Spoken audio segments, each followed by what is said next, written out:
Welcome to the shop, my friend Steve here at SKS Props, and in today's build video I am proud to present to you Boba Fett's new blaster from the Book of Boba Fett.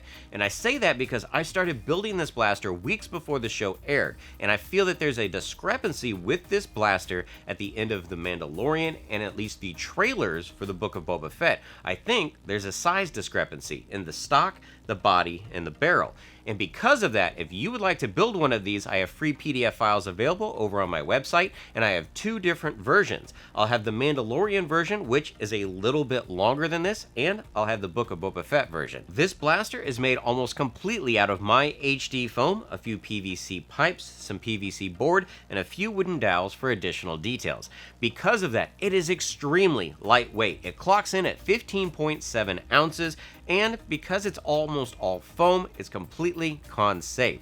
Now, if you would like to build one of these, of course, pick up some HD foam from Blick by going through the links that are in my description section.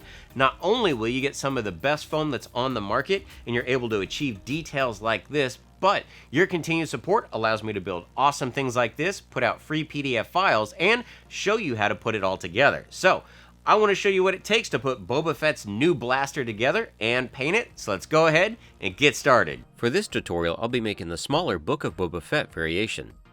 For the hard material handle, I'm going to be using some 1/4-inch PVC board, but you could also use acrylics or wood. I take the hard material template and I transfer that directly to the board. The outline of this shape is then cut out using my bandsaw. To cut out the interior shape, I first drill a bunch of holes and then pop out the excess material. Now I can take my rotary tool and clean up the interior as well as all the edges. This board sands really well so you can have a smooth finish that's comfortable to hold. For the main body and the barrel, I'm going to be using 1.25" PVC pipe. This pipe is easily cut down and sanded to match the correct length. Now for the structure of the handle to sit properly on the PVC pipe, it needs to be cut at an angle, and it's glued slightly off-center to leave room for the foam to make up the grip. I take a scrap piece of foam to determine the length needed to wrap around the exterior of the pipe. This piece is cut out of some 6mm HD foam and then glued into place using some Bob Smith superglue and some Weldwood contact cement.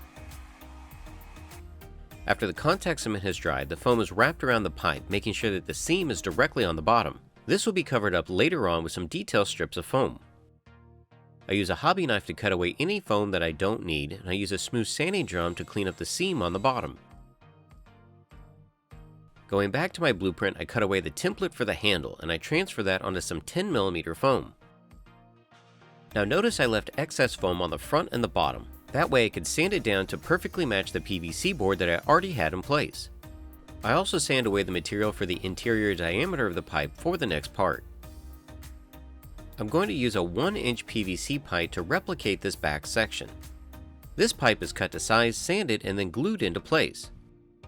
Now it's probably not necessary, but I'm going to add a metal rod for some additional stability from the pipe to the handle. Holes are drilled out and the metal pipe is bent to match the side of the frame. Then I press some 10mm foam onto it to get the desired shape, sand that away using my Dremel rotary tool, and then I can glue that onto the PVC frame. Now it's time to add some 2mm foam to the opposite side of the PVC frame. Just like the other side, the foam is cut a little bit larger than necessary. That way I can sand it down to perfectly match the frame. This small little support section was cut out of 10mm foam. Going back to the template, I use this to cut a piece of 2mm foam that's going to wrap around the back half of this barrel. Just like before, I'm using superglue and contact cement, making sure that my seam lines up on the bottom, cutting away any excess foam and then cleaning it up with a rotary tool. For the back of the 1-inch pipe, I'm going to cut a circular piece out of 10mm foam. This is going to match the interior diameter. This small ring can be glued onto the foam and then glued into the pipe. That's going to give it this recessed detail. Going back to my template, I cut 4 strips out of 2mm foam. These are also going to wrap around this exterior barrel. To simulate the striations on this textured section, I'm going to start by cutting a strip out of 4mm foam. Now notice this piece is a little larger than I need, and that's so when I do the score and heat method, the lines go over the edge. After the heat has been applied and the foam opens up, I can then cut away all of the excess. This detail strip can now be wrapped around the body of the blaster and glued into place. I create the final two sections using some 4mm and 2mm strips. For the front of the barrel, I measure and mark where 12 strips will be equally spaced. These detail strips are also cut out of some 2mm foam. Now if you notice, there's full strips that wrap around the bottom, but when you get to the middle and the top, these strips need to be cut. Use the reference that's on the template to mark these to give you the correct spacing.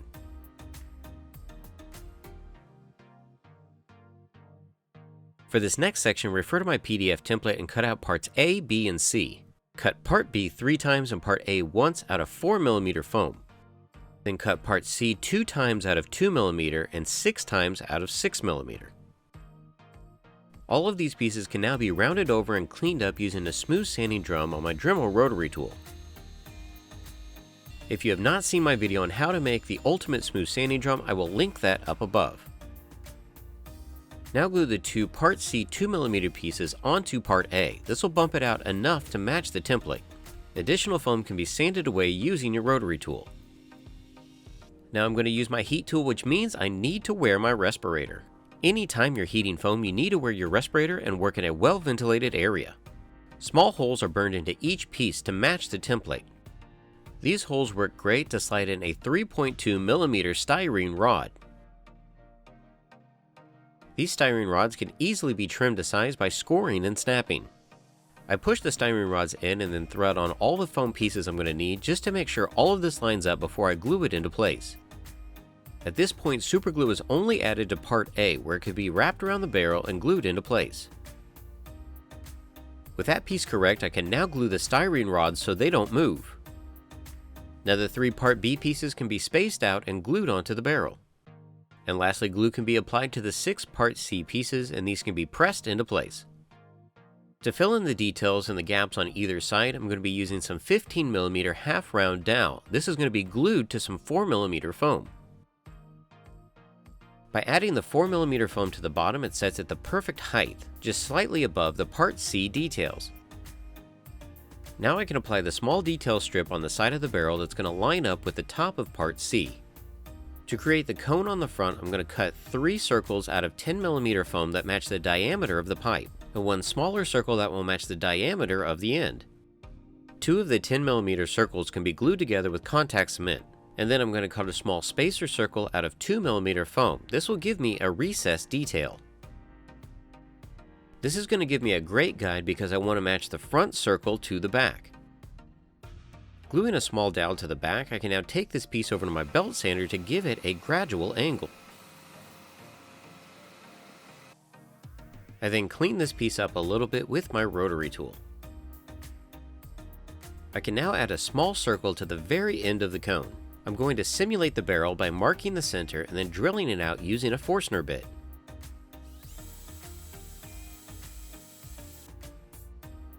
Now from the promo images I can't tell for sure, but I think there are 3 indentations at the end of the cone. So to replicate this, I'm going to mark them and then use the side of my heat tool. Making sure that one of the indentions is at the very top, the cone can now be glued into place. With a good portion of the front of the blaster complete, I can now start to work on the stock. And to start, I'm going to transfer my stock template onto some 6mm foam. Now because I bulked the PVC board out with some 2mm foam, I'm going to need to also do this to the opposite side. Now just like before, I cut this piece larger than it needs to be, and that way I can cut it down to match perfectly. Using the detail side of the template, the main section of the stock is transferred onto some 10mm foam. This is then glued onto the piece that I had previously fabricated. And here you can see how the PVC board slides into the groove. For the recessed section of the stock, this is traced onto some 6mm foam. This section is going to be cut out using a hobby knife. Circles are hard to cut out, so the easiest way is to cut it smaller and then refine the shape using your rotary tool. This 6mm section can now be glued to the rest of the foam stack. So in the stock there's a piece of 6, 2, 10, and 6. Now I need to refine the shape of the stock by rounding over the sides and the front.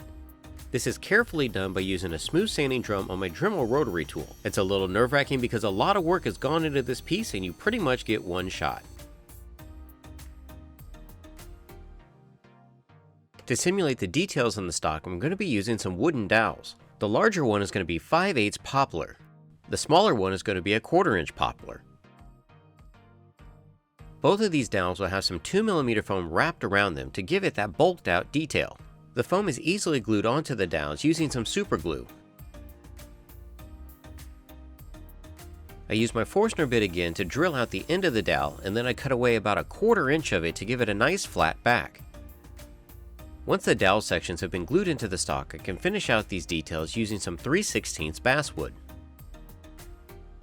For the circular detail, I start by cutting a circle out of 10mm foam and then wrapping that with some 2mm foam to give it a small lip. Then I can use my template, poke through, and then mark where all my details are going to go. I start by applying the circles with some tweezers, and I cut one of the circles in half for the top 2 details. I cut small strips out of 2mm foam and just followed the lines that I had drawn on previously. Now it's a very intricate detail, but definitely worth it in the end. To simulate the hex indentation in the middle, I heated up the bottom of an Allen wrench and pressed it into the foam. Going back and using a detail point on my wood burning tool, I can now add some small circular details. And with those complete, this piece can be glued into the stock. For the guard and trigger, I'm going to be using some thinner PVC board. This material can easily be scored and snapped. It also works really well with heat, so I can heat up the material, bend it into shape, and then quickly dunk it into a cup of water to rapidly cool it. This process is repeated several times until I work my way all around the guard. Now I can cut away excess material and glue on extra foam pieces to flush it out. I sand the edges of the guard to smooth them out, and now this piece can be glued to the bottom of the blaster. The trigger is fabricated in the same way, where I heated up the PVC board, bent it to shape, and then cut away the excess material. A small block of foam is also glued to the back, and now the trigger can be glued into place. For additional stability on this piece, I actually glued the trigger to the bottom of the guard. To make the handle, I'm going to take the template and transfer it onto some 6mm foam, making sure to mark the interior of the handle, which is going to be detailed for some knurling. With a brand new blade of my knife, I carefully followed the line around the interior and each one of the cross-hatching lines. All these detail lines were then opened up by applying some heat to the foam. The handle can now be cut out, but before I glue it down, I want to mark and round over the front of the grip. The grip can now be glued to the rest of the frame, and notice once again I left a little bit more material around the front and the bottom, and that way this could be sanded flush. The small diamond was thinly cut out of some scrap foam and then glued onto the handle. To build up the main body, I'm going to start by transferring my template onto some 4mm foam. A scrap piece is once again wrapped around to help determine the length. Small blocks were first cut out and then glued to the sides of the handle frame. This is going to help flush out the upper section. I then remeasured and cut out a new section that wrapped around equally on either side. This could be glued directly to the PVC pipe using some superglue. These small sections on the side are going to be made out of some 15mm half-round dowels. I mark each section of the detail and then cut them all apart. That way I can flatten the 2 interior pieces. All of these little sections can now be glued back together onto a piece of 4mm foam. For the rib sections at the top, I'm going to do the score and heat method once again on some 2mm foam. The sides of the stacked foam can now be cut flat, and I can glue the rib section to the top. Again, this is a ton of work for this little tiny piece, but these are the kinds of details that make your prop stand out. To help this piece conform to the pipe, you can see how I made this template where it tapers toward the bottom. This upper section can now be sanded off, and you can see how this piece now fits flush with the side of the barrel. Small Phillips head screws are added to finish this section off. For the next circular section, I'm going to start by cutting some very thin strips of 2mm foam. After the design has been traced, these strips are going to be glued to some 2mm foam following the lines that I had drawn. It's just the process of adding a little bit of glue and slowly working your way around the design.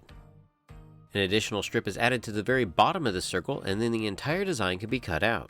This is going to be glued onto a circle cut out of 10mm foam. Before that though, I want to make sure that the circle fits flush, so I retrace around it and cut away excess foam. Just like the side detail, this is going to be bulked up to fit flush, so I start by cutting a small section out of 10mm foam. This is going to be glued above the guard. With that part in place, the top of the circle needs to be sanded just so it can fit flush. Bob Smith superglue is added, and this circle can be glued to the side of the blaster. I trace around the detail just to make sure it lines up properly before adding superglue and putting it into place. I used the template to mark where the additional details are going to go, and I fabricated the circle in the middle by pressing the end of a sanding drum into the foam. Using my leather punch and several other circle punches, I was able to make all of the details I need for the sides. These could all be glued into place, matching the reference template. The heat tool is once again used to add some detail holes on either side. For the side on the back, I'm going to start by burning some small notches into the foam. This is going to give a recessed impression once the side is glued on top. I go ahead and take part G and transfer that onto some 10mm foam. This will have a small triangle section glued to the front, and then the entire piece can be glued to the top. Now to fabricate the scope, and to do that I'm going to start by wrapping some 3/4 inch PVC pipe with some 2mm foam. Notice that I scored the foam to give it an additional detail ring, and it has an overlap. This same process is done for both ends. Now the main body of the scope is going to be a 5/8 poplar dowel. I'm also going to wrap this piece with some 2mm foam. And the whole point to skinning all these pieces is to give it a better paint surface. For the ends of this piece, I'm going to glue on some 4mm foam. This is going to bulk it up enough that the ends of the scope can be pressed on. Now if you see, there's a gap in the transition from the main body of the scope to the ends. I'm going to fill this depression in with some foam clay. The foam is wet with water, and then foam clay is pressed on top. Now I sculpt in a subtractive way, so I always add a lot more than I'm going to need. And that's because it's easy to sand and foam clay will shrink a little bit. And while I've got my foam clay out, I go ahead and fill in any of my seams. After the foam clay had been allowed to dry for about a day, I can then start using a smooth sanding drum to refine the shape. Now foam clay sands really well, so I switch over to a sanding sponge so I don't take away quite as much. So at this point, I'm going to add a little bit more water to help smooth it out. I'm going to set it aside to dry. After the foam clay had been allowed to dry a little bit more, I went in for my final pass, and you can see it did a decent transition. I used Quick Seal to fill any of the gaps and do a light coating on the foam clay. Now it's time to create the housing and the knobs for the middle, and to do that I'm going to wrap the scope with some 10mm foam. This piece is cut to width and then glued into place.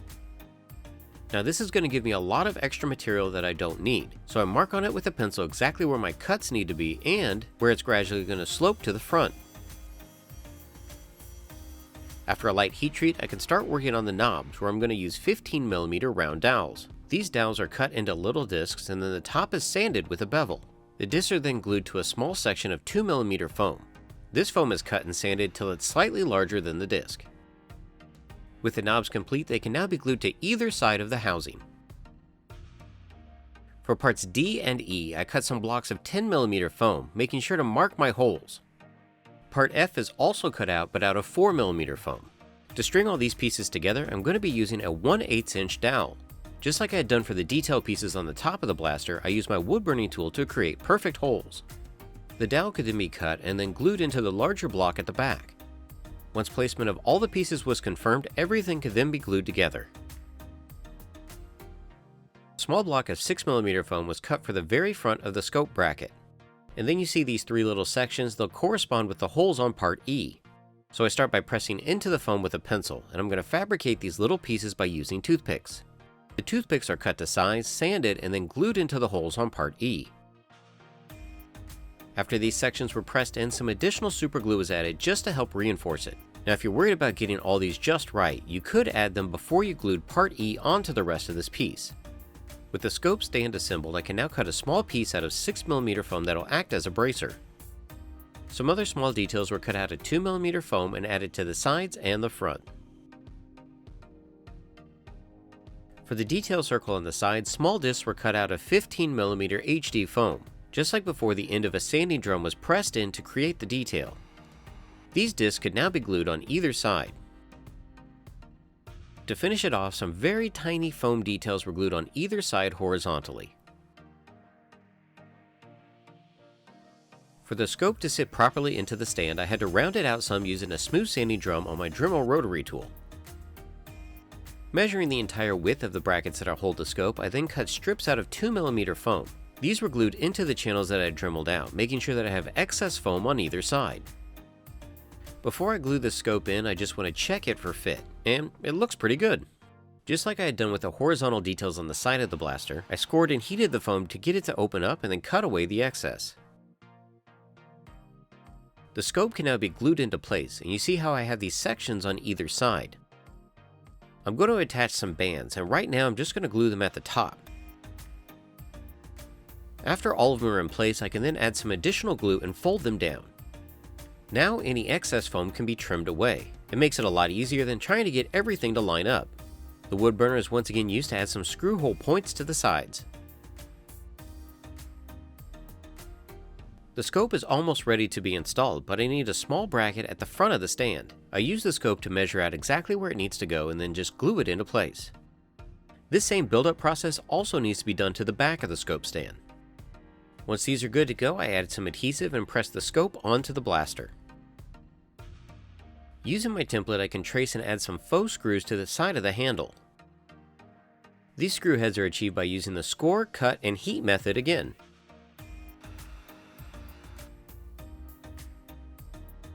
Now the stock can finally be glued onto the handle using some super glue. For the back of the blaster, I take part H and I transfer that onto some 4mm foam. To get my cut ends just right, I once again use the side of my wood burner. This detail can now be glued to the back of the 1-inch PVC pipe. I built this entire thing to look perfect, and now I'm going to go in with a stone bit and give it a little bit of damage. Now when you're adding battle damage, always remember to tell a story, so a lot of the damage is going to be at the front of detail sections or in large areas. To simulate a wood texture onto the stock, I'm going to use a wire brush. The wire brush just gives it enough striation to make it convincing.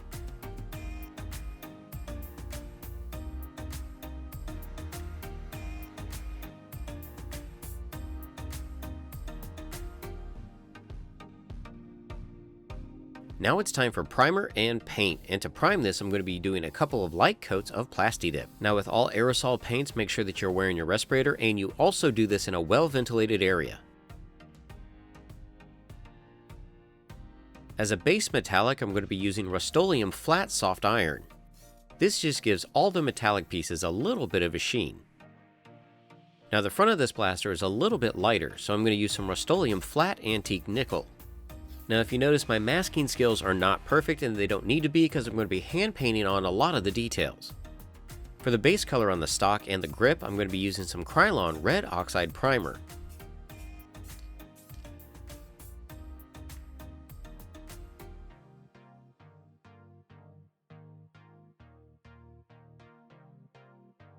The entire prop is now going to receive a wash using Mars Black and a large mop brush. Any large sections of watery paint are soaked up using a damp paper towel. To simulate the wood grain on the stock, I'm going to start by using some Liquitex Raw Sienna and a dry mop brush. This paint is dry brushed over all of those highlights, really making sure to accent all the details that we put into the grip and the stock. An even lighter layer of Liquitex Bronze Yellow is dry brushed over the Raw Sienna.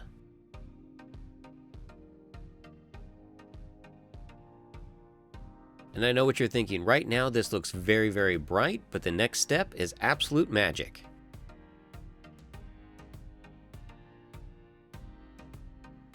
Now I'm going to use some Utrecht brand Burnt Sienna and a little bit of Mars Black. I'm going to add a ton of water to this mixture, and because Burnt Sienna is already kind of semi-opaque, this paint application is going to act more like a glaze. And as you can see, as it's brushed onto the stock, it really starts to give it that stained wood look.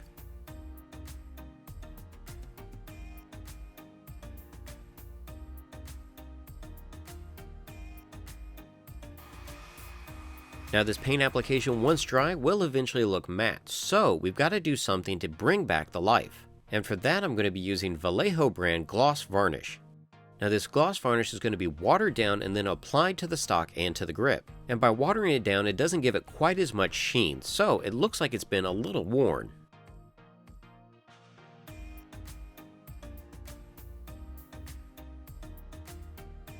The power of paint. I mean, if you were a foot or two away, you would never guess that was foam. For the mechanical detail in the stock, I start by painting all of it with a flat Mars Black. This Mars Black was also applied directly to the scope using very little water. For the metallics, I'm going to start mixing it up. So I'm going to use some Utrecht brand iridescent antique silver and some Liquitex antique gold. By adding these two together, it will give that silver a little bit of warmth. This mixture is going to be applied to all the darker parts of the gun, so basically anything from the middle of the barrel back. It's also dry brushed over the metallic details in the stock.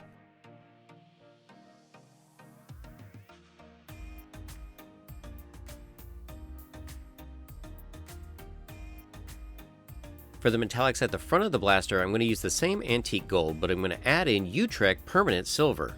This paint mixture is dabbed onto the front details, giving it more of a worn look.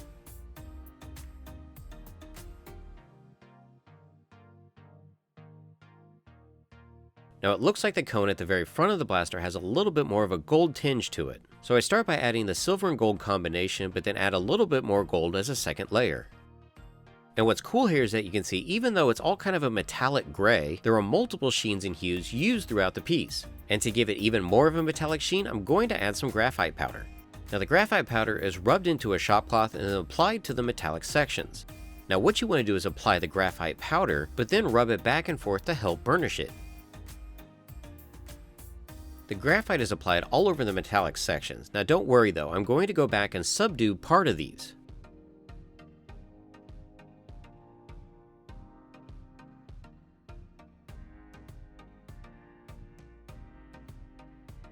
With the graphite powder applied, I can now go in with a cleaner cloth and start to buff the surface. To drop the sheen some on the back half of the blaster, I'm going to be using some Valspar flat sealer. Now notice I don't spray this uniformly, I want it to splatter some. That technique will give it a more worn and weathered look.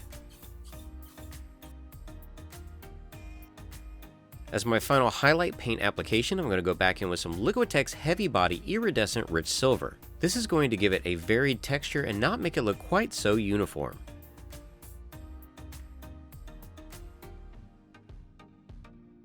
As a bonus detail, I decided I'm going to add a little bit of plexiglass into the front and the back of the scope. I start by measuring out the distance using a foam dowel. The dowel and the back of the plexiglass are then painted using Mars Black. Once dry, they can then be glued together and then excess material can then be trimmed away. With the plexiglass trimmed down, the plug can now be pressed into the scope. Now I know it's not a huge difference, but it's a small detail like that that just gives the prop a little bit of additional life.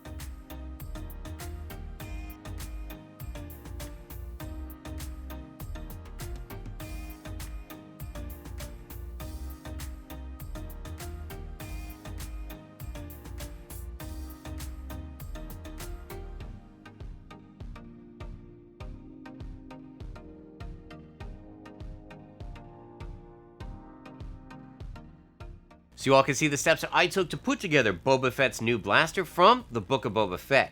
And with this video showing you that it all could be handmade, you don't need any 3D printers or laser cutters to achieve these types of details. Now hopefully you enjoyed this video, you learned some stuff from it, and if you are building this build or any of my others or using HD foam, be sure to tag me at SKS Props on Twitter and Instagram because I want to see your creations. Until next time, build your best with the best. HD foam.